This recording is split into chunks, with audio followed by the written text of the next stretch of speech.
Top quality और consistent performance के लिए सिर्फ सिल्वर पंप नाम याद रखना। 31 मई को यूक्रेन ने पहले रूस के 2 रेल ब्रिज को तबाह किया। 1 जून को रूस के एयरबेस का दहन हुआ। 3 जून को समुद्र के ऊपर बने क्रीमिया ब्रिज पर हमला हो गया। यानी रेल, एयरबेस और समुद्र पर हमले के बाद अब जमीनी हमले की बारी है। जमीनी हमले के तहत क्रेमलिन को दहलाने की तैयारी। तो सवाल यही है कि क्या आधी रात क्रेमलिन पर ब्लास्ट होने जा रहा है। ये सवाल इसलिए क्योंकि क्रेमलिन पर बड़े हमले का खतरा मंडरा रहा है। यूक्रेन की चेरनीहिव से क्रेमलिन 920 किलोमीटर दूर है। यूक्रेनी फोर्स के पास घातक और लॉन्ग रेंज ड्रोन है।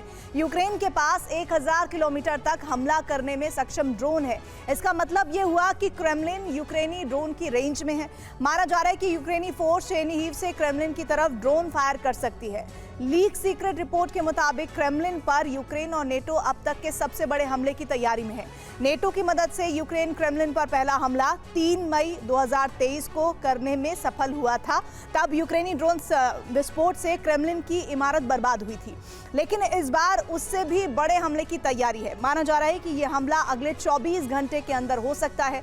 रूसी सिक्योरिटी एजेंसियों को यह इनपुट मिला तो वो हाई अलर्ट पर हो गए।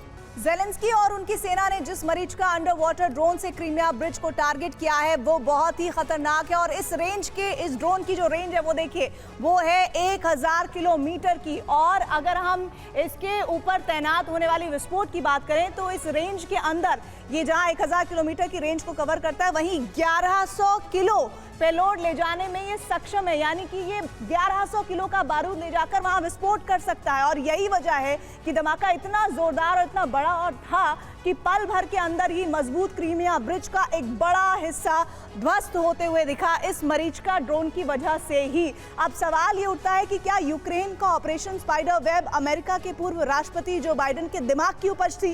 सैबोटाज हमले के खतरे को देखते हुए रूसी सिक्योरिटी एजेंसियों ने पूरे देश में सर्च ऑपरेशन तेज कर दिया है। रिपोर्ट्स के मुताबिक क्रीमिया, मॉस्को और सेंट पीटर्सबर्ग से कई संदिग्धों को हिरासत में लिया गया है। रूसी एजेंसियां इनसे पूछताछ कर रही हैं।